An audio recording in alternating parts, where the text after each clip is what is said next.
Good evening. I'm calling to order the April 14th, 2026 Fountain City Council meeting. Please stand for the Pledge of Allegiance if able. Pledge allegiance To the flag of the United States of America and to the republic for which it stands, one nation, under God, indivisible, with liberty and justice for all. Madam Clerk, roll call, please. Mayor Thompson, Here. Mayor Pro Tem Estes, Here. Councilmember Veerhoff, here. Councilmember Geek, Here. Councilmember Rick, Here. Councilmember Hertzberg, Councilmember Ruffinock. Here.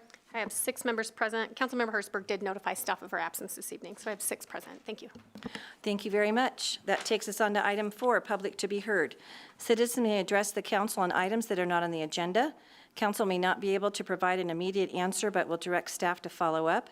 Out of respect for the council and others in attendance, please limit your comments to 5 minutes or less. The first card I have is from Mr. Steve Arce. So if you would please come down. And push that middle button.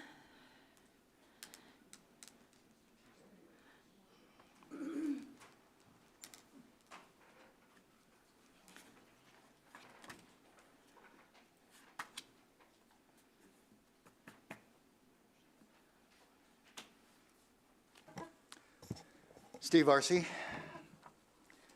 Members of the Fountain City Council. 6 months ago, I attended a town hall for someone running for mayor. At that event, I asked a simple question of the candidate. Would you support the city recognizing Pride Month?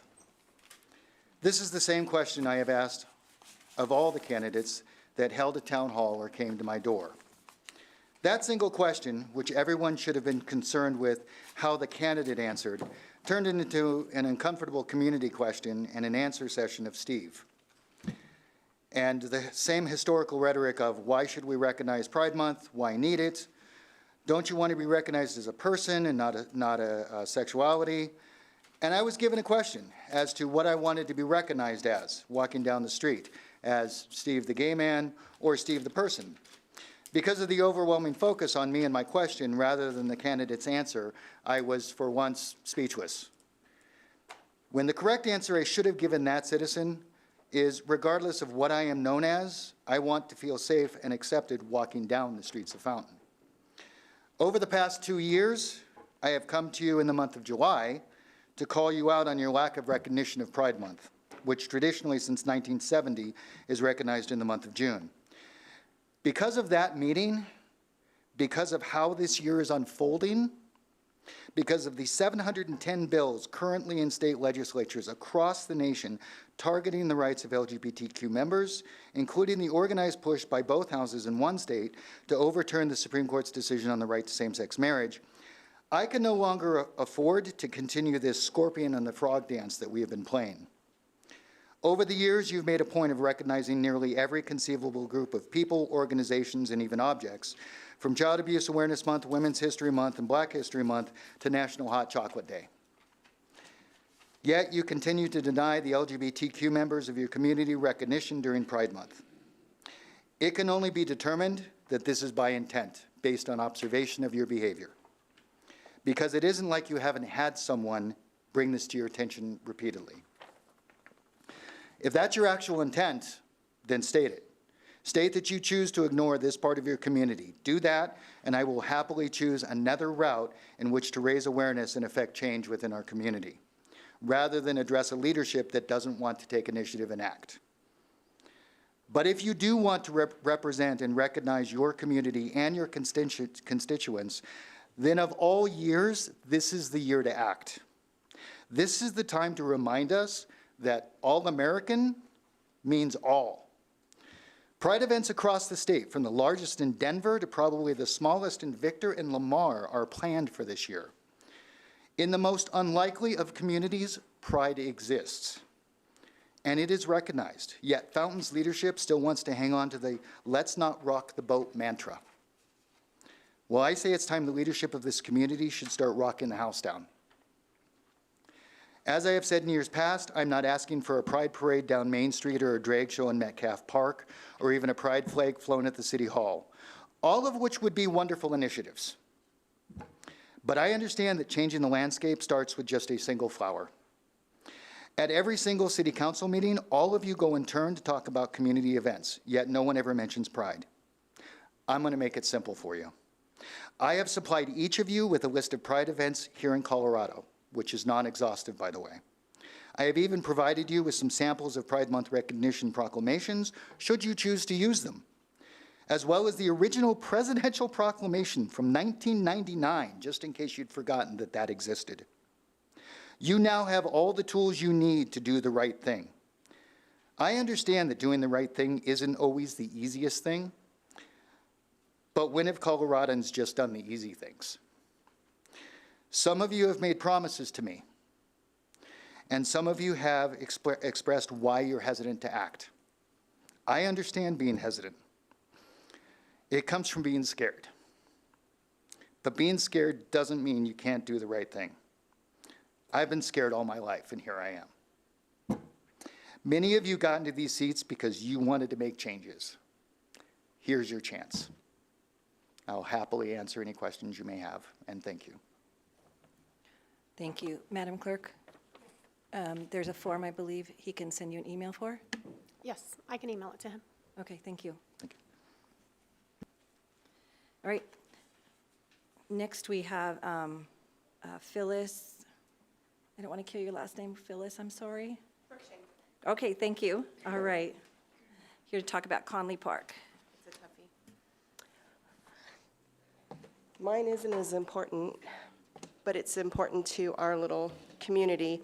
I live in the Conley subdivision.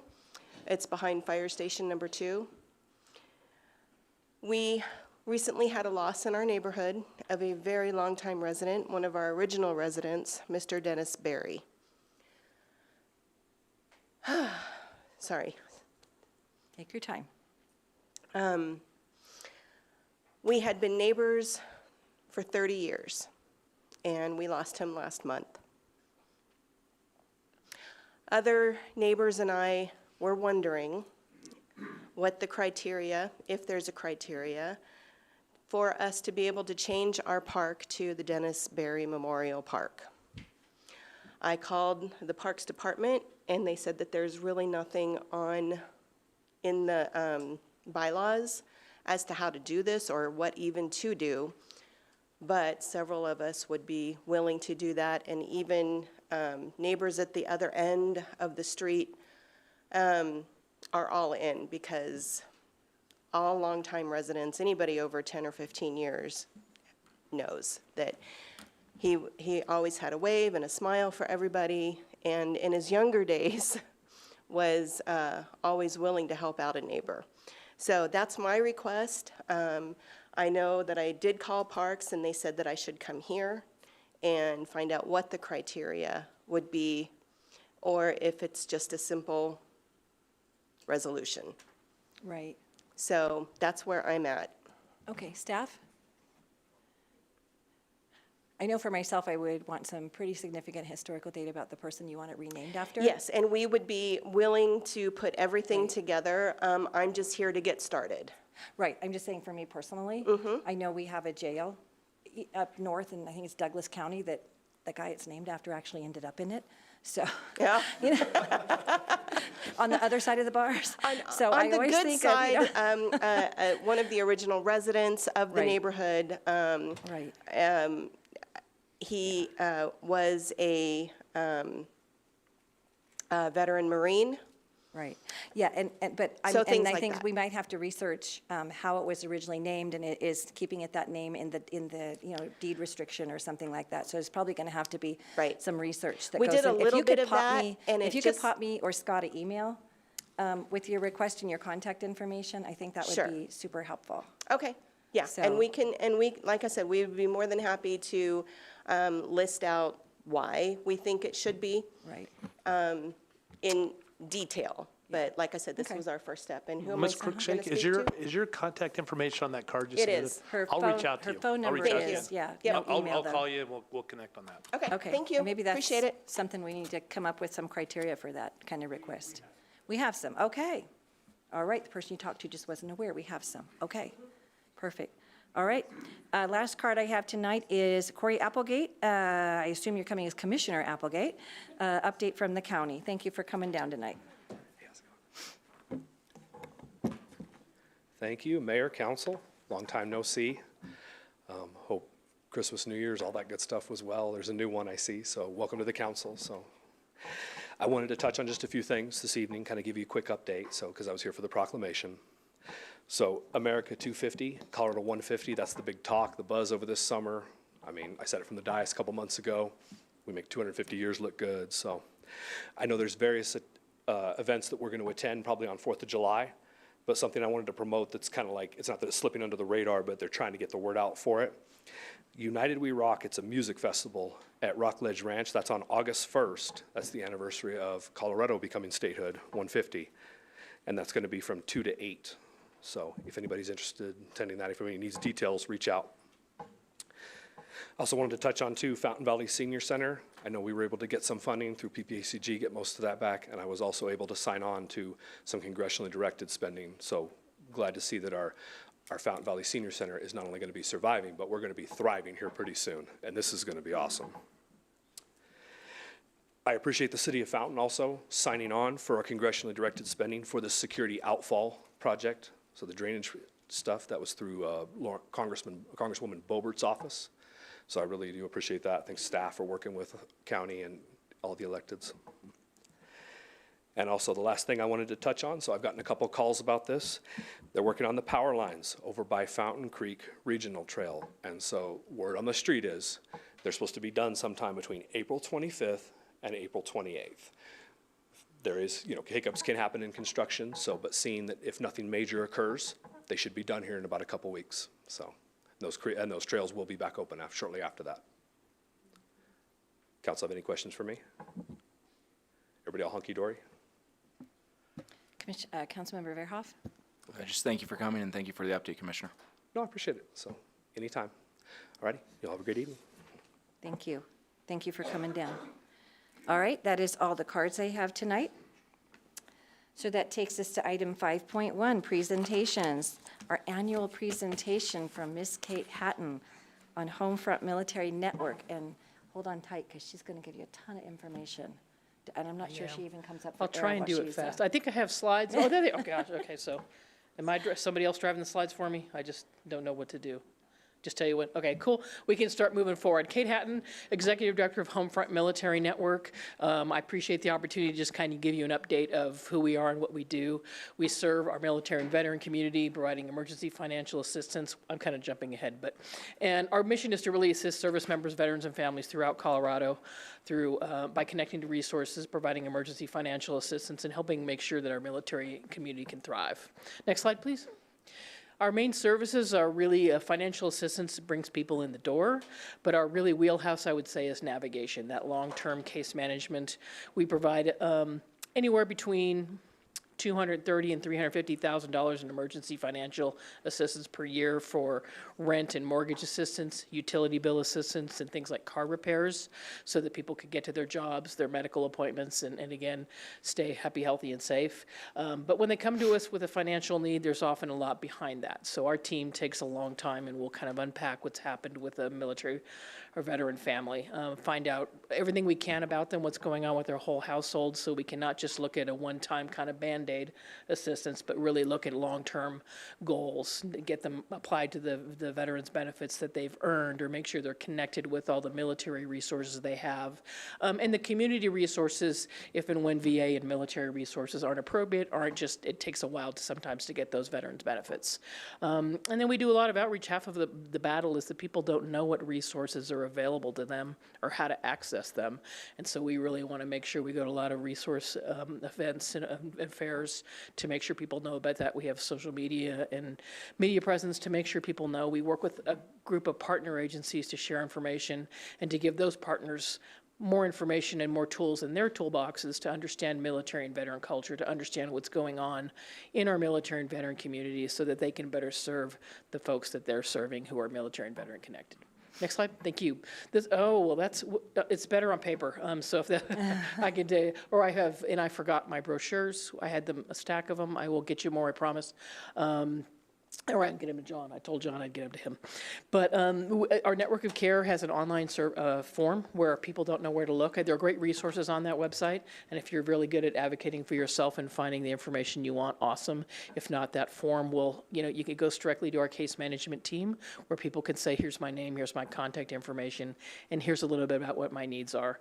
That it goes directly to our case management team. Whoever the case manager is on call will get that. We don't work 24/7, but during business hours, 8 to 5, Monday through Friday, we will catch that. Same with our phone number. The kind of caveat is that people do need to leave a voicemail. We have 5 on our case management team, including our program director, and we handled over 18,000 calls last year. So high call volume, people leave a message, we call back again, it goes directly, that phone line is monitored, and people will pick up, and people are sometimes surprised that, oh my God, you actually did call me back. Yes, we will call you back. And then it's our info@homefrontmilitarynetwork.org. So I'll do something about these slides next time to make sure they feel a little better, but I can also get you connected through other resources.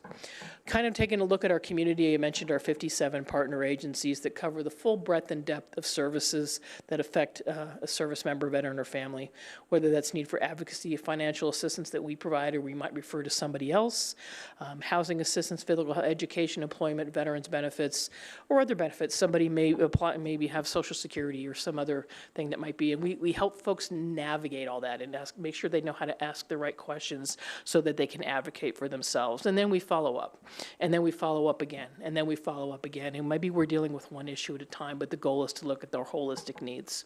And we do that through our partner networks, which I think is the next slide. I know it's a bit of an eye chart, but again, 57 partners. We used to do it kind of like in a Venn diagram, and then we kind of ran out of space on that.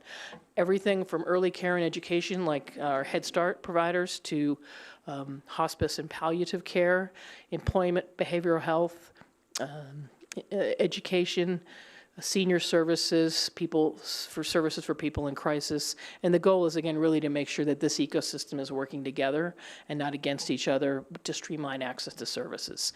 And if people can connect to each other directly and one agency can refer to another agency, cool, that works. If they know that someone's going to have some complex needs, they can reach back out to us and we'll do those connecting for them. Next slide. Kind of talk a little bit of our collective impact. So collectively, Homefront Military Network and all of the organizations combined that we served, 234,000 service members, veterans, and families across all our programs since the inception of, before it was the Homefront Military Network, is the Homefront Cares and Peak Military Care Network. And that includes more than 100,000, 150,000 who were welcomed home through the Welcome Home Troops program, and then all those services that we provided over time. Since 2004, we've provided more than $6.5 million in emergency financial assistance. It's actually $1.5 million up through 2025 since our merger.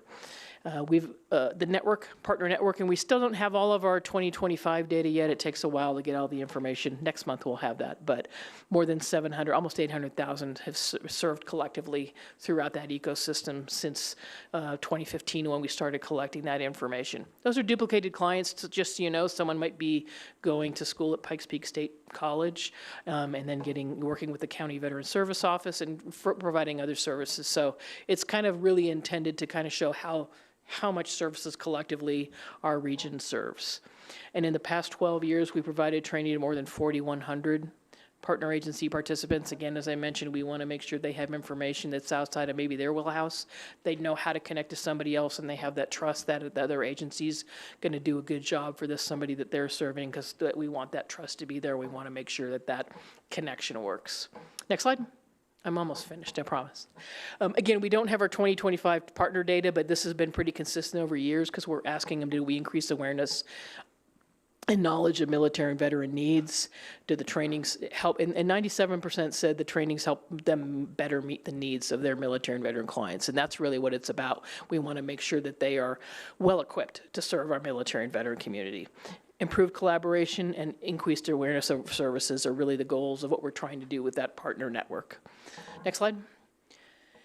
Individually, our direct impact that Homefront provides is kind of astounding even to me in terms of our small but mighty team. Really, since pre-merger to now, quadrupled the call volume, and it's increased 30% since 2022. 90% of callers require that long-term case management. It's never a kind of a one-and-done phone call. It is multiple phone calls and follow-ups and making sure people got connected to the resources that they needed. If we're not providing the financial assistance, we're making a warm handoff, but then we're circling back to make sure that that was a good fit for them and if there's something else they need. And again, by asking a lot of questions up front, we know that there might be 5 things we're going to be working with a family on, and we're going to take it one at a time until they're whole or until they don't answer our calls anymore. We made more than 5,800 referrals in 2025. 85% of callers said the referrals met their needs. Again, sometimes there just aren't enough resources for everybody, and again, continuing to work with them. And we do this at 30 days. So we work with folks as long as they need us, and the longer they work with us, the more those kind of outcomes improve. All clients expressed, 88% of all clients expressed improved opinions of community supports, and 96% indicated lower stress and anxiety levels within 30 days of assistance. Sometimes that's just a matter of being heard and know they have somebody to walk with them on their journey, and sometimes it's giving them a resource that kind of relieves some of that stress and anxiety, or sometimes a combination of all of it. On the financial assistance clients, and we follow these folks longer, 95% indicated their financial assistance improved after 6 months. 98% remain stably housed after we provide emergency financial assistance, and 97% indicated lower stress and anxiety levels. Again, we call it's upstream suicide prevention is a lot of what it is, because we're not just handling financial stress is a big issue in terms of people's mental health and well-being, and so we can take that pressure off. We can also, again, being heard, making sure they're connected to all the other services they need, and so that's what we're doing. Next slide, please. I think that's about, before I get to that one of the things that we're doing this year is we have a couple of grants really addressing suicide prevention. The Staff Sergeant Fox grant, which is a VA suicide prevention grant, and the Colorado Springs Health Foundation are helping us address suicide in El Paso and Teller County. It's really upfront checking to make sure and being more intentional about are there suicidal ideations and things like that, so we can make sure that people don't generally call us because the first thing they're saying is that they need, and we're not a crisis line, so behavioral health isn't the first reason they call us. But as our team unpacks what's going on, so many are stressed and overwhelmed that we know we need to be very intentional about making sure those issues are addressed. Are we tracking where they are on kind of suicide ideology or ideation scales, so that we can do a better job of addressing that up front? So that's a new program for us this year. It's part of our navigation program because it really is in the wheelhouse of what we do. So in addition to that other work, we're going to be a little more intentional with a very specific client base on that. And then folks want to know, we're not quite finished with our 2025 financials or 990, but this has been a pretty typical breakdown of how our funding is and our revenue totals and where it comes from. So we're trying to make sure we have diverse funding sources so that there's no single point of failure, if you will, and we can remain sustainable, and we're very good stewards of donors' dollars in terms of how we spend those funding, primarily on our programs. So next slide, please. I think that's it. I think I have a couple quotes. Partners, and we consider kind of the people that we serve are not only our partner agencies, but those who need services. So again, I think we really are saving people's lives, improving lives in a big way, and we're helping partners better serve their clients. So I'm going to stop there. That's really kind of I think the other information is how to contact us, and I will get you that information. I apologize for forgetting the flyers, but that's who we are and what we do. We do have a new address. We did move, so if you're looking for us, we're a little bit closer than we were before. We're still updating the 7,000 vendors we have to update with that information, but you got it now.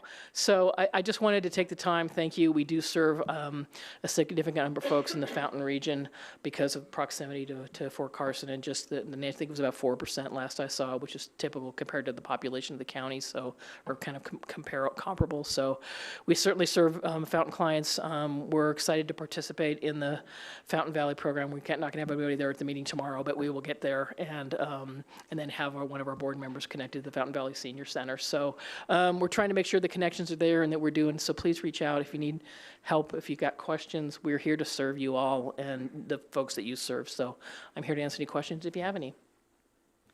What is the date of your breakfast? The breakfast is in October this year. There were no September dates in the Broadmoor, October 26th. And that's the date on that one. If you feel like golfing on June 12th at Fort Carson, we've got a golf tournament there too. So yeah, the breakfast is our big event where it's a big awareness event as well as a fundraiser. We usually have about 750 plus people there. So please come and join us. It's a great breakfast. Broadmoor does gluten-free, so. All right, any questions, anyone? Councilmember Verhoff. Thank you, Madam Mayor. No questions. Just wanted to say thank you for all you do and thank you for the work that you do for our veterans. Happy to do it. Thank you very much. Thank you. All right, and I'll probably catch you at the next one I'm at, huh? All right, takes us on to the next proclamation, a proclamation recognizing April 15th as Child Abuse Prevention Day in the city of Fountain. We do have some folks here from the county. If you'd like to come down and say a few words.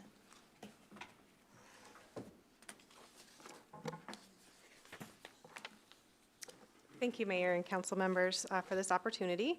My name is Sandra Martnick. I am the Core Services Program Manager at El Paso County DHS. And I'm Amber Biss. I'm the Deputy Director of Children, Youth, and Family Services for El Paso County Department of Human Services. April is an opportunity to reflect on the role each of us has in protecting children and supporting families. Keeping children safe is fundamental to a healthy and resilient community. In 2025, there were 24,462 calls to the Child Abuse Neglect Reporting Hotline for concerns involving children in El Paso County. Not every call led to an open case, and that's okay. Many of those calls helped connect families to needed resources, support, services. Callers are not expected to determine whether abuse or neglect has occurred. A concern for a child is enough. Each report adds valuable information to help caseworkers better understand a family's situation and respond appropriately. The staff of El Paso County Department of Human Services remains committed to the safety, permanency, and well-being of every child we serve. This work is strengthened by the collaboration of our community partners and the ongoing engagement of our residents. Throughout April, blue and silver pinwheels serve as a visible symbol of hope and reminder of our shared responsibility to protect children. Thank you for your continued commitment to preventing child abuse and neglect.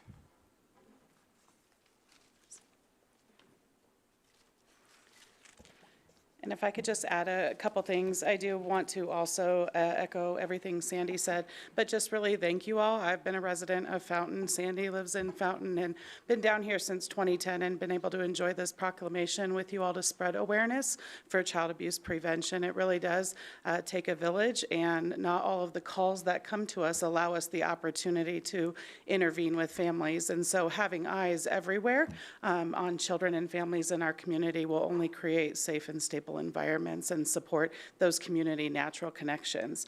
And so I wanted to highlight a couple of events that we do have and programs we do have. We have a men's resource fair that's happening at the Citizen Service Center, and that's happening this Friday, April 17th from 10 a.m. to 2 p.m. It's an opportunity for men across El Paso County to connect with resources that support housing, employment, legal needs, health, and mental health well-being. In addition, most people aren't aware that the county supports the Center on Fathering program. It's a free program to anybody in El Paso County. It offers opportunities, parenting classes, support groups to really strengthen and encourage and support fathers to be part of children's lives. So some of the materials we left in the back are some bumper stickers. There's swag from that program, some child abuse safety cards, and we'd also just like to leave some pinwheels with you all and some pins for you to celebrate in your own way, however you choose to do so in Fountain. So once again, thank you for continuing to allow us to come and celebrate Child Abuse Prevention Month with you all. Do you have anything? Thank you. Yes, and just to add, just to kind of echo what these gals were saying, I appreciate their hard work, and I appreciate Fountain Council kind of going together with us on this proclamation. So every case is different. They work hard, and they try to resolve issues if they can. And right now, we're averaging about 5 cases a day they can close out. And the efficiency in that department is unbelievable, because right now Denver City County only can close out about 2 cases a day on average, and they have twice the manpower that our county does. So everybody works really hard in that department and does a really good job. So, and we appreciate it. So we appreciate the support from the public and the support from the other electeds, so. Thank you. Councilmember, Councilmember have a brain dead moment. Keek, would you like to read the proclamation into the record? This is a proclamation recognizing April 15th as the Child Abuse Prevention Day in the city of Fountain.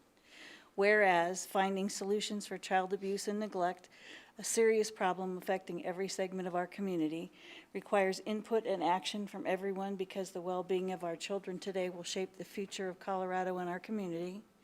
And whereas childhood trauma can have long-term psychological, emotional, and physical effects that have lasting consequences for victims of abuse and neglect, and whereas all parents and caregivers need support sometimes, and supporting all children and families early is far less costly to society and individuals than healing them from trauma. And whereas community leaders, policymakers, and elected officials play a unique role in building a community for kids by understanding the programs and policies that support child maltreatment prevention, listening to parents' needs, and examining community planning through this lens to build healthy communities.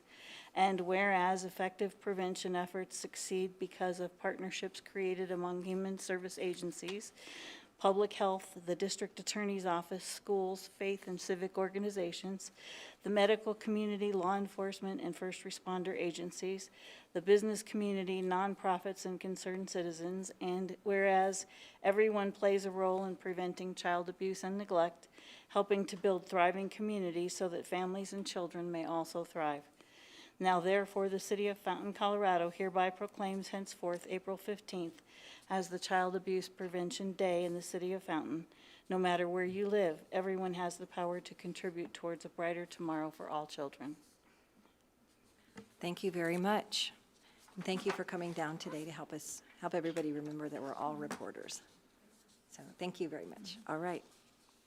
Okay, that takes us on to the next item. A proclamation declaring recognition of the Fountain Fire Department in excellence in public safety. Councilmember Verhoff.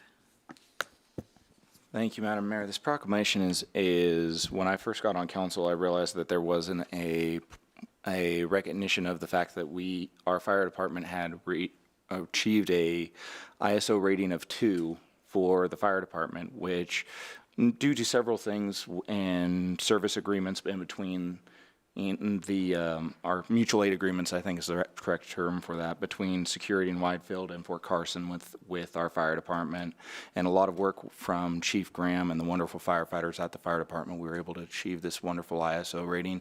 And this is just to celebrate that hard work that they've done. There's a lot of benefits that come with it, and I will give it to Chief Graham to kind of elaborate a little bit more. Thank you, Councilman Verhoff. Good evening, Mayor and Council. As Councilman Verhoff stated, about 18 months ago, we went through the process of an ISO inspection, and we were able to lower our ISO rating from a Class 3 to a Class 2. Could you define ISO, please? I sure can. Yes, ma'am. Let's get into that. I'll keep it brief and 30,000 foot. I could really geek out on this if you want to, but for the sake of time, we won't. ISO is Insurance Services Office.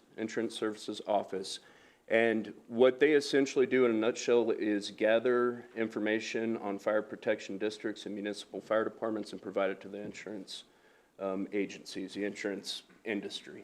The scale of classification is from Class 1 to Class 10. Think Class 1 being elite, best score you can get. Class 10, you don't really even have a fire department. And there's obviously all the classifications in between. When ISO comes in and they do an evaluation of a fire response system within a community, they look at primarily 4 different things. They look at the fire department, that's weighted the heaviest. They look at equipment, station deployment model, staffing, a whole host of things, everything that makes a fire department a fire department. They look at the communication systems, how 911 calls are received within the communication system, the time that it takes for that 911 call to be answered, and then that information to go out to the fire department so then we can act and respond.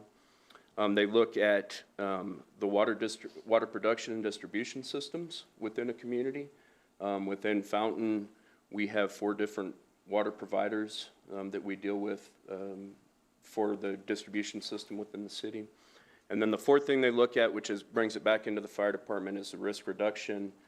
Essentially think of the fire prevention, fire marshal's division, and the work that those divisions do to help reduce the risk of fire within a community. So those are the four primary things that are assessed when ISO comes in. It's usually done, historically, these inspections have been done every 10 years. They've kind of moved that goalpost. They do them now more on the 3 to 5 year rotation. And we were just up. It was our turn. They came in, they did the inspection. We got a heads up that they were coming, and we were able to do the work that was needed to be done to lower our ISO rating from a 3 to a 2. As a point of reference for that, there's about 45,000 roughly fire departments in the nation. Statistics show that there's, out of those 45,000, there's about between 1,100 and 1,700 Class 2 fire departments within the nation. So it puts us in the top 2 to 4% as far as ISO classifications in the nation. So super proud of that. As was mentioned, we could not do this without the help of our mutual aid partners in the region, and I would like to call them out specifically by name. The Hanover Fire Protection District, the Security Fire Protection District, the Stratmore Hills Fire Protection District, and Fort Carson Fire Department. Without our mutual aid and automatic aid agreements that we have with those agencies, what we do on a day-to-day basis, providing services and being able to achieve this would not be possible. So super grateful for that and our partnership with them. Before I get into the proclamation, are there any questions? Certainly happy to answer any. No questions, but I do appreciate your work with me on creating this proclamation and supporting your team. And thank you to all your team and all the mutual aid partners. Absolutely, and thank you for bringing this and initiating it. Typically, firefighters are not very good at self-recognizing, and so this, not my cup of tea to read this, but I do appreciate it, and it is definitely a testament to not me, but to the team that I have and that I have the opportunity to work with every day and our partners. So that said, a proclamation declaring recognition of the Fountain Fire Department for excellence in public safety. Whereas the Fountain Fire Department exists to protect life, property, and the welfare of the residents, businesses, and visitors of the city of Fountain through professional fire suppression, emergency medical response, fire prevention, education, and emergency preparedness. And whereas the city of Fountain has achieved one of the highest Insurance Services Office public protection class ratings in the state of Colorado, an honor earned through rigorous evaluation of emergency response capabilities, staffing, training, equipment, water supply, communications, and operational readiness. And whereas this distinction places Fountain among the top performing fire protection communities in Colorado and reflects the professionalism, training, leadership, and preparedness of the Fountain Fire Department, as well as the city's commitment to investing in critical public safety infrastructure and responsible stewardship of taxpayer resources. And whereas the department's dedication to continuous training, mutual aid partnerships, prevention programs, inspections, education, and community outreach strengthens regional emergency response and reduces risk before emergency occurs, protecting lives, property, and public resources. Now, therefore, by the City Council of the City of Fountain, Colorado, do hereby proclaim the city's recognition and appreciation of the Fountain Fire Department for achieving one of the highest ISO ratings in the state of Colorado and for its outstanding service, professionalism, and commitment to public safety. The City Council further expresses sincere gratitude to our firefighters, command staff, and support personnel of the Fountain Fire Department and acknowledges the valuable support of regional partners. The City of Fountain encourages all residents to recognize the dedication and service of the men and women who work daily to protect our community. Done this 14th day of April. Thank you. Thank you, Chief Graham. Thank you, Madam Mayor. Thank you very much, and thank you to our citizens who helped obtain this rating a few years ago by passing the public safety measure on the ballot so that we could have a little bit more money to do all this with, so thank you. All right, and that takes us on to the final proclamation of the evening, a proclamation declaring support for community action against human trafficking, and we have someone here for that. So if you would come down, please, and introduce yourself. Mayor and City Council. I'm Kristen Hirsch. I'm on the Board of Directors for the Human Trafficking Task Force of Southern Colorado. And our mission is to abolish human trafficking. Human trafficking is a scary word, and I don't know if people really know what it is, but it's basically exploiting vulnerabilities in other people for your own advantage. Unfortunately, our children are being exploited, not only in person, that still happens, but it's also happening online. A lot of sextortion and horrible things. Social media is no good, games are no good for the kids because they are so easily exploited. So I really, sitting here tonight, listening to you all and the proclamations that have been made and hearing about the community and how you are so active in encouraging each other and supporting each other. I think it's awesome that you have this proclamation in front of you to increase the awareness of human trafficking. It happens in every town. It happens in Falcon. It happens in Denver. In fact, Denver is the 7th largest city for sex trafficking now in the United States.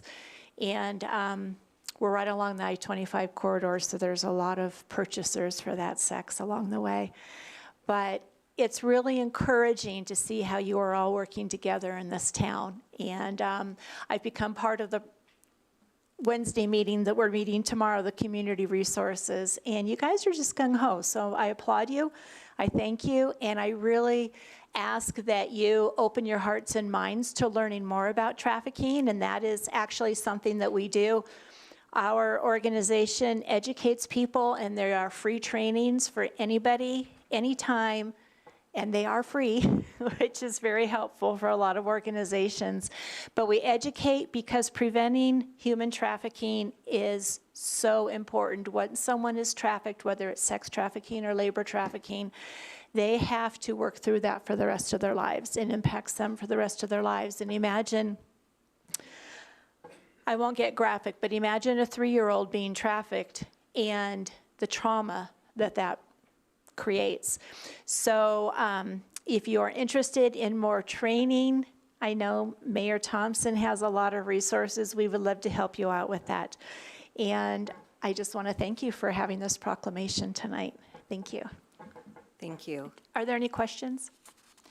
No, but I think one of the fascinating things I learned when I came to one of your trainings was when we see these teenagers or kids get dropped off in our neighborhoods in an unmarked vehicle, and they're out on here for hours walking our neighborhood selling candy, light bulbs, you name it, Magazines. magazines, and they can't tell you the name of the company they work with. We need to call tips in. We need to get information in. Yes, and thank you. There are also, I left some brochures from the Blue Campaign, which is part of the Department of Human, DHS, Department of Homeland Security. And they're in the back. They have some really good information on trafficking. I encourage everyone to take them. And then there's a smaller brochure on the impact in schools. Schools have a real opportunity to help fight this by educating the parents, the staff, and especially the children, because the children are the ones who are being recruited. Thank you. Thank you. We're trying to connect with Truckers Against Traffickers to get some training for different drivers, bus drivers, Invita, Silver Key, Senior Center, and all that is free. And maybe put some, we're working on getting QR codes in the bus this summer that if someone on the bus feels funny, somebody's looking at them funny or talking to them funny, they can hit the QR code and get information on how to be safe. So unfortunately, it's here, and we need to educate our kids. So we have a proclamation declaring support for community action against human trafficking. Whereas human trafficking is a public health issue and crime that harms the health and well-being of individuals, families, and communities, often across generations. Whereas nearly 25 years after the passing of the Trafficking Victims Protection Act, an estimated 27.6 million people are subjected to human trafficking globally, with cases reported in every U.S. state and territory, the majority of who are women and girls. And whereas human trafficking can happen to anyone, but certain populations are at greater risk, including people affected by abuse, poverty, violence, unstable living situations, or social disconnections. And whereas human trafficking is connected to many other forms of violence and exploitation and often shares common risk and protective factors, such as a lack of resources and unsafe environments. And whereas the City of Fountain recognizes the urgent need to raise public awareness about the dangers and realities of human trafficking. And whereas the City of Fountain is committed to education, prevention, and survivor support through the coordinated community initiatives. And whereas transportation systems are uniquely positioned to identify and respond to potential trafficking situations due to their daily interaction with diverse community members. And whereas every individual, family, community, and organization can help raise awareness, prevent trafficking, and support survivors. Now therefore, the City Council of the City of Fountain, Colorado do hereby proclaim our commitment to the increasing awareness, improved education on human trafficking, making resources available for individuals and communities impacted by human trafficking, and building diverse partnerships to support a more coordinated, comprehensive response to prevent and combat human trafficking. Done this 14th day of April. And we're also the Pikes Peak Mayor Caucus. We're hoping to get various cities to do proclamations. I know Green Mountain Falls has done one, and we'll get those to you so you guys can start having a collection of them. So thank you very much for coming by tonight. All right. That takes us on to item 5.2, Board, Commission, and Committee reports. There are none tonight. Item 6, correspondence, comments, and ex officio reports. Councilmember Rufinock, anything tonight? Councilmember Geek? Yes, and tonight, okay. I want to thank Chief Christiani for the meeting we had last week to discuss the neighborhood problems in the Janitel area and Apple Tree Golf Course area. A lot of hard work went into that plan, and I appreciate your hard work. Thank you very much. Is that in regard to the motorcycles? Motorcycles and all that stuff? Okay. Councilmember Tamara. Councilmember Estes. I don't have anything this I evening. need some caffeine. I think this is my first meeting. I don't have anything, Madam Mayor. Okay. Councilmember Estes? Nothing. Okay. Councilmember Rick? No, I was debating whether I wanted to go to you or me next. I really did know his name that time. That's okay. All right. So I got a couple things, about 3 or 4. As Commissioner Applegate mentioned, Pikes Peak Area Council of Government was cutting funding to the Fountain Valley Senior Center. I'm on a regional advisory committee, working with Mayor Thompson, Mayor Pro Tem Estes, other council members. We did manage to get a lot of that funding restored. So thanks to them for all their hard work. However, we didn't get it all restored. So if you have it in your hearts and in your budgets to donate to the Fountain Valley Senior Center, I would encourage you to do so. Secondly, looks like the senior homestead exemption will be cut from the state budget. That's 50% off the first $200,000 of your senior's primary residence.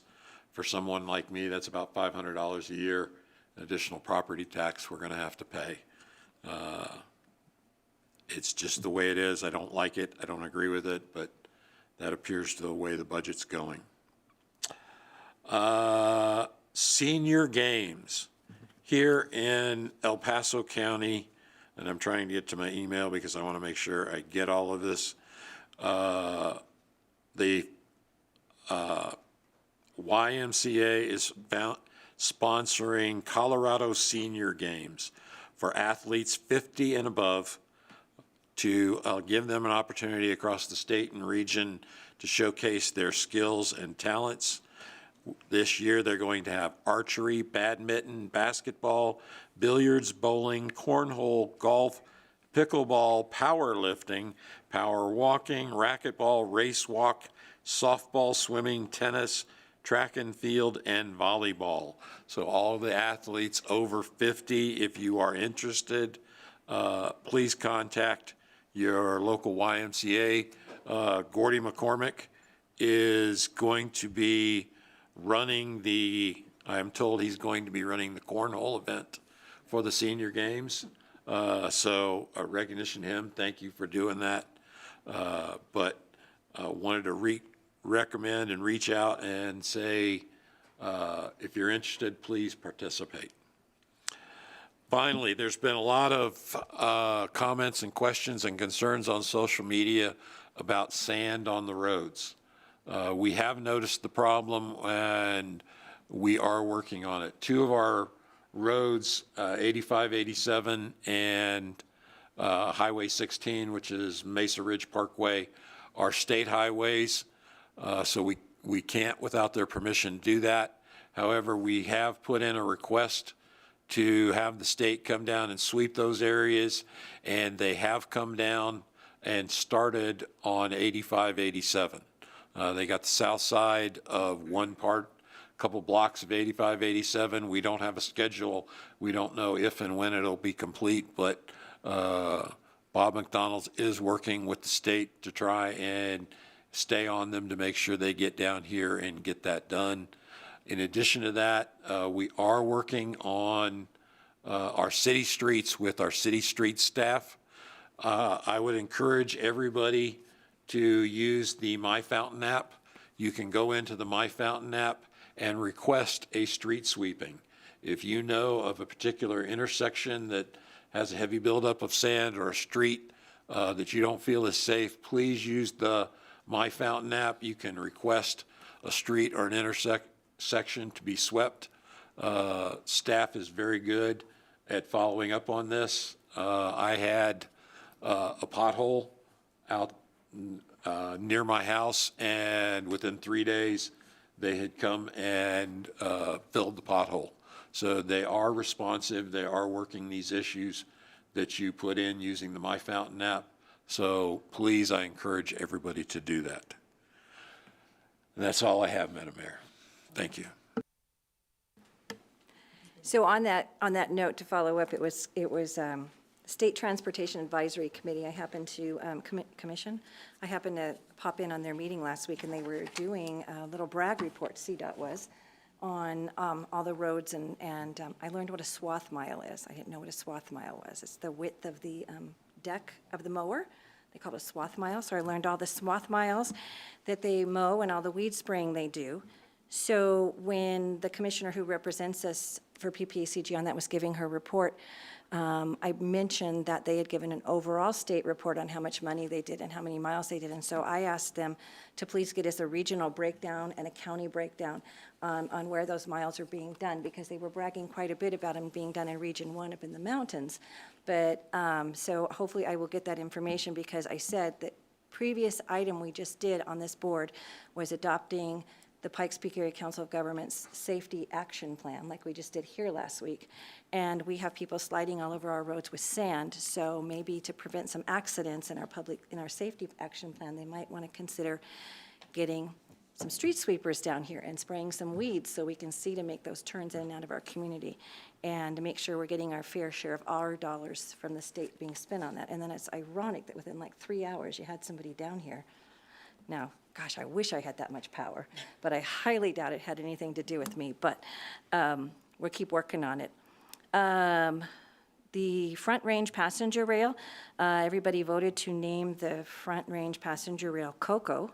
I would like people to understand, though, there is no Front Range Passenger Rail, and I think it was kind of a ploy to get people excited about giving their money away on a ballot measure either next year or this year, because the Front Range Passenger Rail will only exist if people within the district want to tax themselves.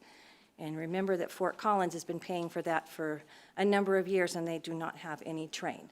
So it would be probably close to 20 years before we had anything down here. And that would put, if they got it fully functioning, like I think I've said before, 7 to 10 trains through our community each day. So think about that if you see the ballot measure. Personally, I'd rather spend my money on our roads down here.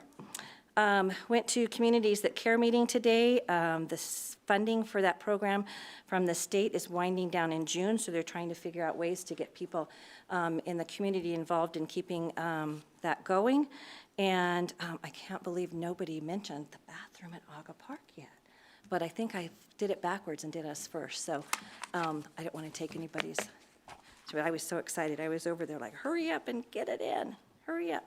And then Wade and I had a great phone call with Senator Snyder this week talking about two bills, House Bill 261114 and House Bill 261308. House Bill 1114 wants to make a minimum requirement of 2,000 square feet for a lot. And the state will be able to tell us that we have to allow 2,000 square foot lots in the city. And then House Bill 1308 says you can take that lot, that 2,000 square foot lot, and by right, without any community input, split it into a 1,200 and an 800 square foot lot. So that has become priority bills, and so we had a conversation with him and trying to get people to speak up and text them about those bills, because just think about that kind of density and what it would do to our community.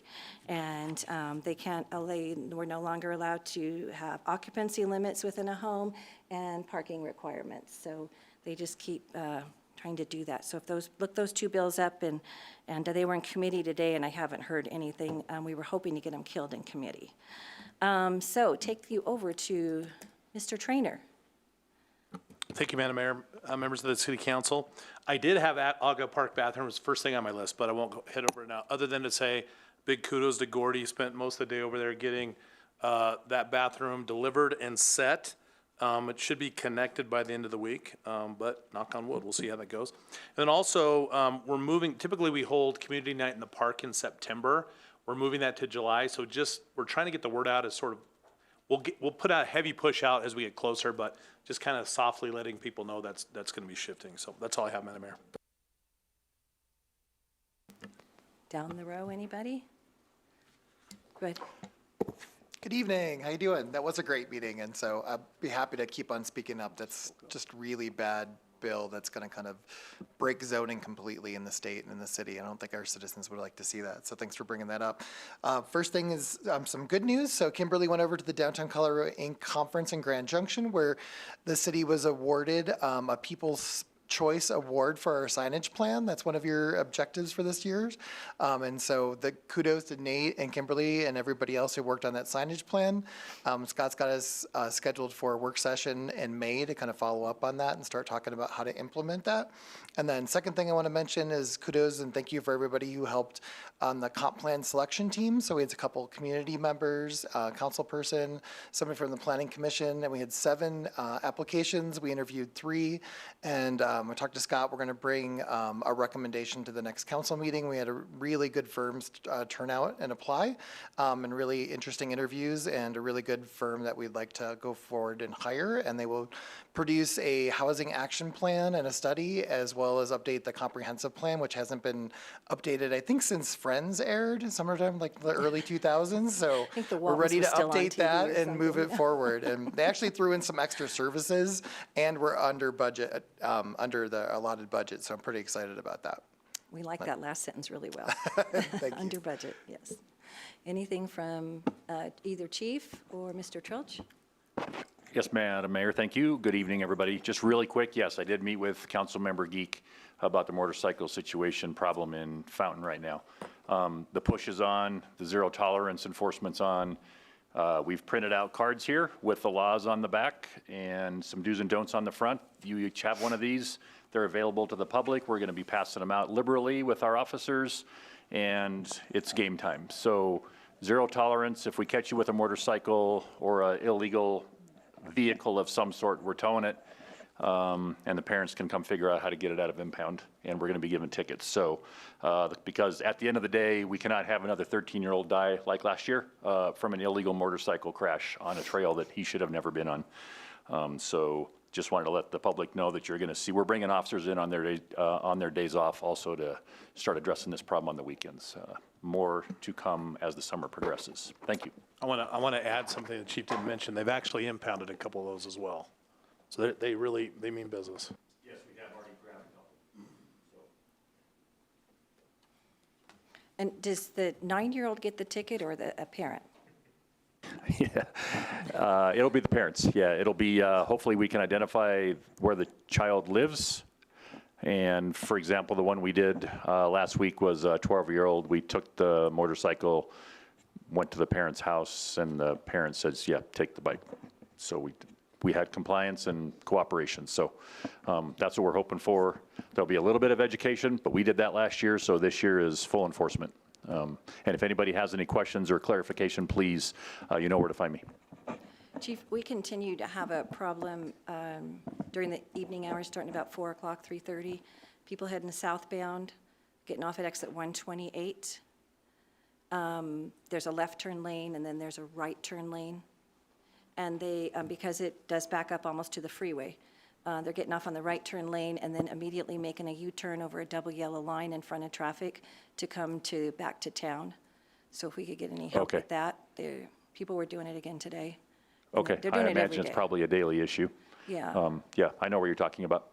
Yeah, and you can't, the bridge over the freeway, there's just enough of a bump that when they're making a U-turn in front of you, I mean, you have the green light headed west, it's pretty dangerous. So, Okay. Thank you, Mayor. thank you. Mr. Trilch. Yes, good evening, Mayor and Council. Wanted to come this evening to make an introduction. And Dakari, if you would just stand up. This is Dakari Relaford. He is our new Senior Program Administrator in our Military Partnerships Department, Strategic Partnerships. So he replaced Bree Dixon. So Bree's moving to be closer to family with her daughters. And so I wanted to welcome Dakari. He's an Army veteran and a Fountain resident. He's coming to us actually from Fort Carson. He worked in the contracting office. So he becomes highly qualified and skilled in doing contracts, and is going to really be a great asset to us with our Intergovernmental Support Agreement program. And so just wanted to present him to you tonight and welcome Dakari to the city. Welcome. All right. Look forward to getting some of those contracts done, so welcome. Thank you. He's got his official badge and everything, so he is on board. All right. I do have a request from, I'm sorry, anybody else? Bart, do you have any report, or Joni or anybody? No, IT? Okay. I do have a request from staff to take off item 8A. So we'll be removing that for tonight, and then it'll be brought back, Scott, at a further time? Okay, all righty, and that takes us on to item 7, consent agenda. All items listed on the consent agenda are considered routine and will be approved with one motion. There will be no separate discussion of these items unless a council member or citizen so requests, in which case the item may be removed from the consent agenda and considered separately at the discretion of council. So we have items A, B, and C for the consent agenda, and what would council like to do that? Councilmember Verhoff. I move the consent agenda as presented. Okay, we have a motion to approve. Councilmember Rick. Second the motion. Okay, we have a motion and a second. Is there any discussion? Seeing none, please vote. 6 yes, motion carried. Okay, we removed item 8A, so that takes us on to new business. Item 9A, considerations, item removed from consent agenda. There were none. Item 9B, request for city sponsorship for the 2025 community event. Ms. Carneo. I gotta get my notes, sorry. Tom Taylor is here with us this evening. He is representing Kiwanis Club of Colorado Springs. They are requesting some in-kind sponsorships from the city for their first annual Checkered Flag Charity Car Show in the amount of $915. This event is scheduled to take place in Metcalf Park on May 16th. Staff did meet with representatives listed on there requesting the in-kind services, and staff has confirmed that they have the staff available to cover this request. And Mr. Tom Taylor is at the podium, and he just wants to share some information about his new event. Well, thanks, Joni. You did a better job than I would do. I'm Tom Taylor. I'm with the Fountain Valley Kiwanis Club. Kiwanis is an international organization that helps kids. We at Fountain focus on local kids, and we've done a lot of stuff. Some of the things that we've done is we've recognized kids for bringing up grades at Mountainside Elementary, donated tons of sports gear, including cleats, balls, jerseys, and more through various drives. We've even donated sports balls to police departments for the Play COS effort, served as judges for Fountain Fort Carson DECA event, backpack drives, all sorts of things. I have a whole list of things. I'm not going to go into all the details.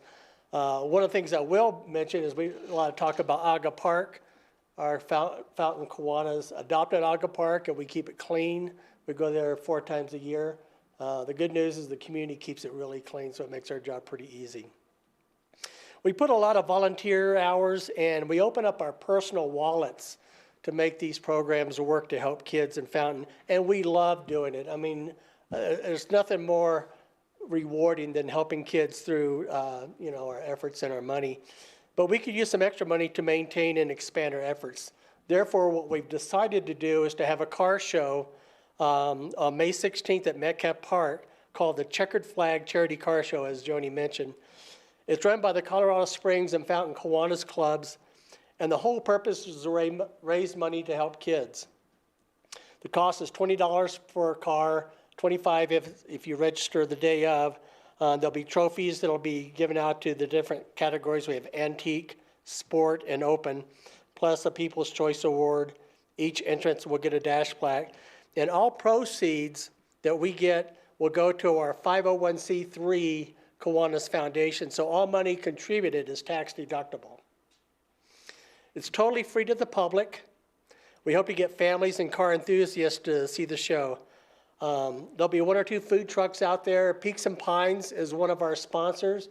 What they've agreed to do, they will open up a beer garden. $1 for every pint that they sell will go to Kiwanis. Fountain Up will be out there serving the beer. All their tips will go to Kiwanis. All this stuff will go into our foundation. So it's a big win for the kids. Should be a lot of fun. Compared to a lot of car shows, like if you think of Thunder in the Valley, this is not like that. This is going to be more of an amateur hour. This is our first car show, and it's going to be what I consider something between Thunder in the Valley and a Cars and Coffee. Because the idea is to get more people to participate so we can raise money and have fun. We'd like your help, and as Joni mentioned, we want to get the word out, and that's one of the reasons why I'm here. Register a car, be a sponsor, or simply come out and have some fun and help kids in our community. Bottom line is, please help us so that we can help the kids in our community. All right. Any questions? Thank you. Councilmember Rick? Yes, sorry if I missed it. What are the hours? It'll be 10 to 2 o'clock. Thank you. That's all I had, Madam Mayor. Okay. All right. And any questions? Any questions from anyone in the audience? Please come down to the mic and push the button and state your name for the record. Phyllis Cruikshank. How do we contact you if we know somebody who would like to participate in that? I have a flyer right here. Yeah. Thank you. And there's a QR code. It's really easy to register. Even I could do it. And basically, you can either sponsor or register a car. And let me tell you about the cars. I told you there are 3 categories, the antique, the sport, and then we call it an open. We didn't want to call it other. We call it open. We have all sorts of cars. We even have a minivan that's entered in the open. And it's the minivan that we use to deliver meals to families. And we're going to have a little display of, how we've used that. So the idea is to get as many cars and participants as we can. And we're going to have fun and raise money for kids. That's basically bottom line. And, the thing is, when we have these cars out there, we got some pretty cool cars coming out. It's fun to see little kids kind of daydream about, what can happen when they get older. All right, thank you very much. So just in general, though, if they're not here in the room and have a flyer, where can they find your, do you have a website, a Facebook page? Yeah, we have, it's under the Colorado Springs Kiwanis website. Okay. Our Fountain Club is is an attachment to the Colorado Springs Club. Okay. So if you, and you can get it on the website. We have a Facebook page, Fountain Valley Kiwanis Facebook page, where you can do it. But that's where you can get the link. Okay. So somebody go and that page and share it all around the Fountain Facebook pages, of which there's multiple of them. Thank you. Okay, we're going to bring it back up here. What would council like to do with this request? Councilmember Geek. I move to approve the request of sponsorship for the Checkered Flag Charity Car Show. Okay, we have a motion. Do we have a second? Councilmember Estes. Second. Okay, we have a motion and a second. Any deliberation? Seeing none, please vote. 6 yes, motion carried. Okay, item 9C, resolution number 26-021, a resolution of the City Council of the City of Fountain, Colorado, authorizing the hiring of Schmidt Construction and amend the FY 2026 budget. Mr. McDonald. Good evening, Mayor and City Council. As just stated, the purpose of this resolution is to get the paving season going this year. We went through a bid process again this springtime. Schmidt Construction came out as the lowest bidder. And based on that, we've got 3 roadways that we plan on resurfacing this year. First one being Snuffle Street, that's at Highway 16 to Cross Creek Avenue. Second one is Fountain Mesa Road. We're going to finish that project from Cross Creek Avenue to Highway 16, northbound to Highway 16, and the last one is Southmore Drive from Purita to Paladin Place. Paladin Place is kind of where we hope to get with the funding we have. With the full depth reclamation, where it's kind of a little bit of a gamble. We never know what you're going to uncover when you start tearing a roadway up like that. So I've got some contingency money based off those possible issues, but that's kind of our goal, is to get up to that intersection as far as possible. So with that, we've got the amended portion. During one of the last city council meetings, City Council authorized the $450,000 from the access permit fee. And during this amendment, we would also like to authorize the remaining $320,000 to also help fund the roadway projects through this year, which also includes some of the chip seal projects I'll be bringing up next. With that, any questions? So that brings the total amount to $748,800 with a 5% contingency fee included. Correct. Okay. All right. Any questions from council? Councilmember Veerhoff? Thank you, Madam Mayor. I move to approve. Oh, wait, we're not quite ready for that yet. I got to see My if anyone in the, apologies. that's okay. All righty. Okay, any questions from anyone in the audience? Or online? Okay. All right, I'll bring it back up here to the dais. What would council like to do with this? Thank you, Madam Mayor. My apologies. I move to approve Resolution 26-021. Can we have a motion? Do we have a second? Councilmember Geek. I second that motion. Okay, we have a motion and a question. Second, any further deliberation? No, I don't. I'm not feeling very well, so please vote.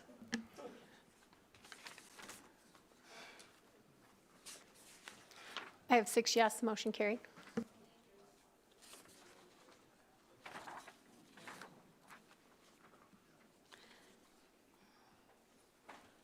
All right, that takes us on to item 9D, resolution number 26-022, a resolution authorizing the hiring of A1 Chip Seal to provide professional road maintenance on projects within the city. Mr. McDonald. And with this resolution, again, this would be part of the pavement preservation program that we're working on. It's trying to keep the roads that we have that are in relatively good shape, in good shape. It's imperative that we do what we can with the budget that we have to at least keep those roads. Could you move a little closer to the mic, please? I'm sorry. So as I spoke, it's imperative to keep the roads in good shape, to try to keep them in good shape. This pavement preservation with chip seals and slurry seals that we're doing throughout the city as the budget allow us to basically put a wear course on these roadways. So the roadways themselves are in good shape, but as they're exposed to the Colorado weather and the sun, it degrades the oils in the asphalt, which shortens the life. These preservation treatments are meant to basically add another 5 to 7 years of life onto the roadway, at which point we'll have to redo it and do it again. But of course, it's based, if you look at the dollars that are spent based on a preservation treatment compared to a rebuild, it's pennies on the dollar. So this is giving our roadways further life and trying to get 20 to 30 years as these roads should. We should be able to see out of the life rate of a roadway. So with that, we've got 3 roadways scheduled right now. Mark Shuffle Roadway from Link Road to Mesa Ridge Parkway. Second one is Fountain Mesa Road from Harvest Moon Drive to Lake Avenue, and the third one being Jimmy Camp Road from Coma Bay Street to Ohio Avenue. And that's going to extend on what we did last year with the chip seal. Again, Quotes came in this year from A1 Chip Seal. This is the second year of our contract. We have an extendable contract with A1 up to 4 years. This is the second year of that contract. They came in with a bid of $315,955 for these 3 roadways. With the contingency, it would take us to an amount of $331,755. Any questions? Any questions from anyone on council? Question? Okay. Thank you, Madam Mayor. Thank you, Bob. My question is there any other roadways that we would need to, are in that window of chip seal that we would need to address other than those 3? Dozens. Well, I mean, just for chip seal. Yeah, I mean, there's a ton of roadways that need preservation as we go throughout the city. You know, our focus, of course, based on our limited budget, has to be on our major arterials and our collectors and things like that. So as we've spoken about in the past, most of our residential streets that you see throughout the city are in a failed condition, so they are mostly rebuildable ones. What I'm trying to do now is that if I have a roadway that I was able to resurface within the last 5 to 7 years, I'm trying to get a chip seal on there or some type of a slurry seal on there to help, again, extend that roadway. But we are quickly running out of roadways that we can preserve in the city. You know, based on our PQI or pavement quality index throughout the city, the majority of our residential roads have failed. So putting a chip seal on them is basically just throwing money out the window. They would not do any good structurally or to keep that road in good shape. It might look pretty for a year, but I kind of equate it to putting lipstick on a pig. It doesn't really do any good. I appreciate it. I think where I was asking is there any roads that we have in addition to that are in that 5 to 7 year point that we could re-chip seal or do any benefits to if we added a few additional dollars to this? I'm sure, yes, there are. Thank you. Yeah, I would have to go through and classify them, do the calculations on what it would cost to chip seal them or slurry seal, but there are other ones. I'm just basing these amounts on the budget that I have to work with right now. Thank you. All right. Any questions from anyone in the audience? Online? Okay, I'm going to bring it back up here to the dais. What would council like to do with Resolution 26-022? Councilmember Rick. Move to approve Resolution 26-022. Councilmember Verhoff. Second. Okay, we have a motion and a second. Any deliberation? Seeing none, please vote.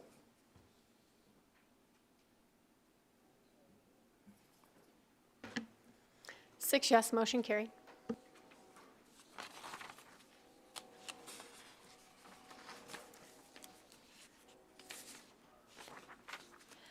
Okay, that takes us to item 9E, Resolution 26-023, a resolution authorizing the leasing of police mobile data terminals and associated vehicle infrastructure through Holman Capital and amending the FY 2026 budget and to reimburse the city with the lease proceeds. Good evening, Mayor and Council. Bogdan Beslak, IT Supervisor with the Tech Services Department. So tonight, I'm presenting a recommendation for the replacement of our existing MDT fleet. For background, so these MDTs are specifically computers designed to withstand heat, extreme heat, cold, and vibration in constant use while sitting in a vehicle. But the police patrol uses them for their dispatch access, field reporting, and connectivity to city systems. Our current MDT fleet has reached end of life, and over the course of the life cycle of these devices, we have observed increased component failures with those devices.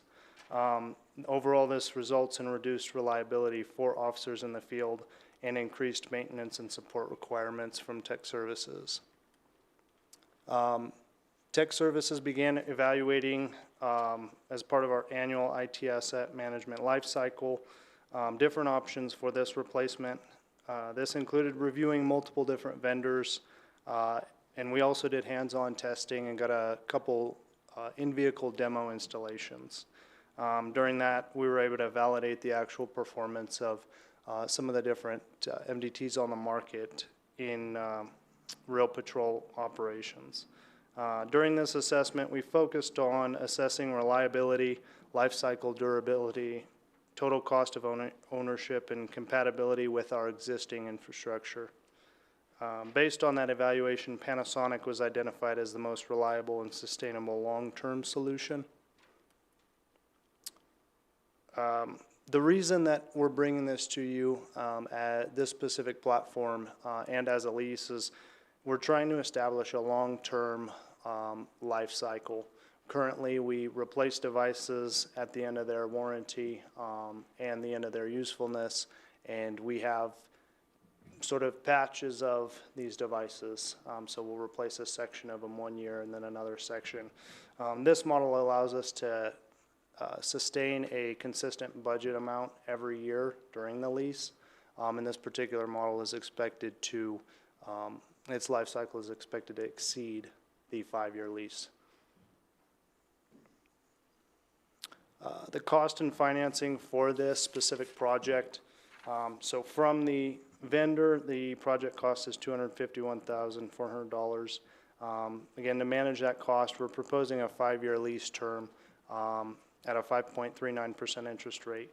So from a budgeting perspective, this equates to approximately $59,000 annually over 5 years. Again, this allows us to have a consistent amount that we can budget for each year, rather than replacing a certain amount each year and having to have different budget amounts for the PD. At the end of this specific lease, the city does retain full ownership of the equipment. And again, these specific platforms are expected to last approximately 9 years. So we get an additional 4 years of usability. The reason that this is being brought up tonight, the market has recently increased across all technology vendors for not only equipment but components drastically over the past couple weeks. With Panasonic, we were able to secure fixed pricing with today as a deadline. And so the lease allows us to avoid a $250,000 capital expenditure right now, and it aligns the cost of the devices with their expected life cycle. And in addition, our current fleet, as I stated earlier, we are having some component failures with those, so we need to replace them anyway, and so we've identified this as the best solution to do so.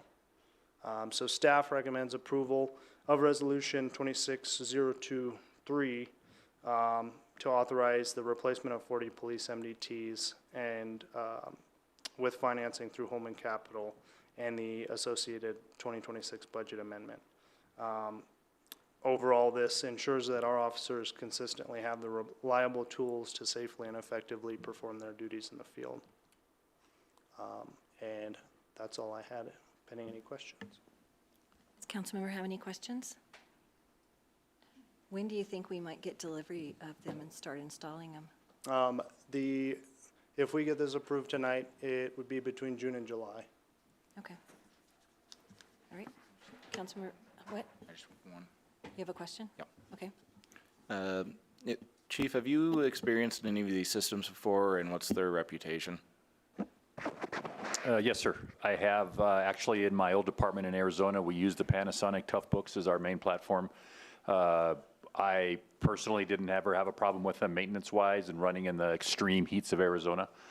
So I do have experience with this particular brand and model, so that was part of the recommendations as well.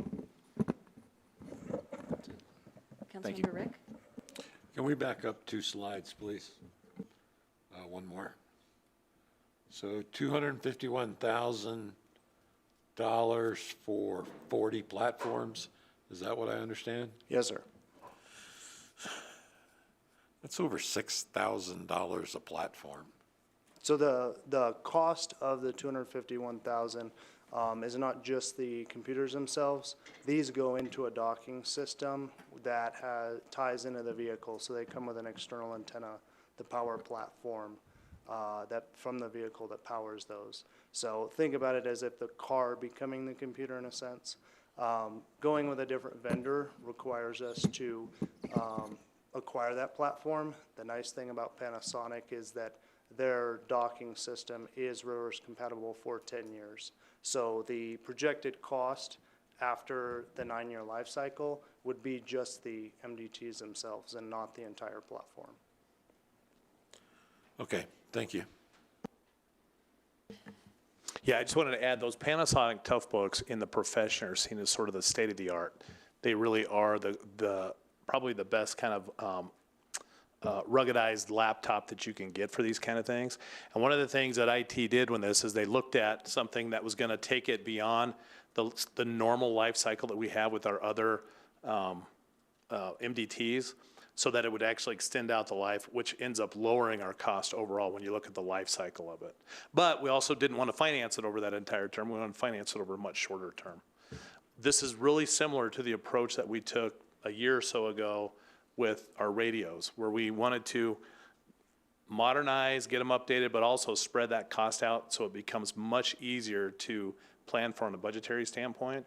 And and Bezzy mentioned it as well, but with the way that chip manufacturing is right now in the world globally, the cost of chips are skyrocketing. We want to get those computers purchased before we really see it take off. And leasing them will keep the ability of everybody to be on the same platform, the same Yes, ma'am. everything. So Yeah, no that matter is which the- car you get in, you have the same everything, right? Yes, ma'am, yeah, and these specifically are utilized for our patrol vehicles and the officers who are out in the field. Yeah. Okay, thank you. Thank you. Any other questions from up here? Any questions from anyone in the audience? Online? Okay, seeing none, I'll bring it back up here. What would council like to do with this? Councilmember Geek. I would like to make a motion to approve Resolution 26-23. Councilmember Rufinock? I'll second. Okay, we have a motion and a second. Is there any further deliberation? Seeing none, please vote.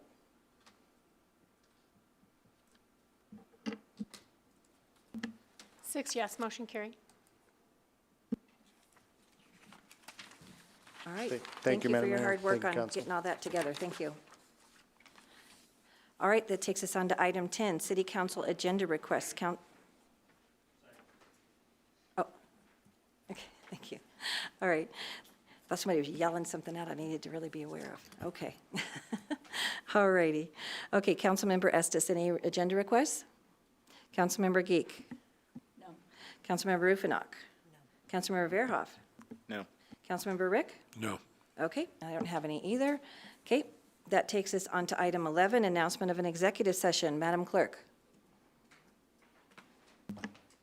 In accordance with the city charter and the Colorado Open Meetings Act, the city council open session is to determine whether it will hold a closed executive session.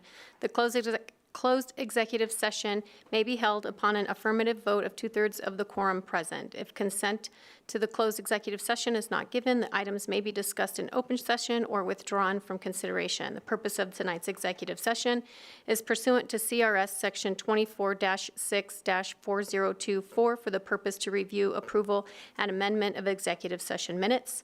CRS Section 24-64024B for the purpose of receiving legal advice on specific legal questions, to discuss the details of settlement outcomes in 2 separate civil litigations.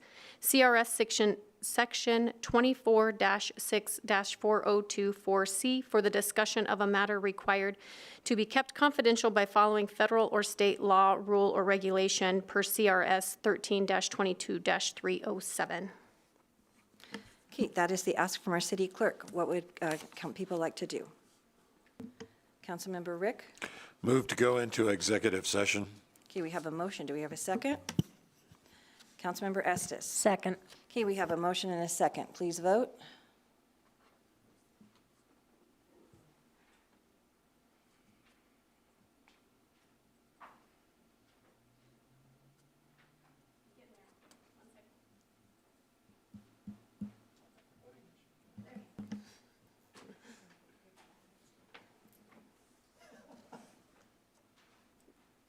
I'm missing one, if you could just check. There you go. 6 yes, motion carried.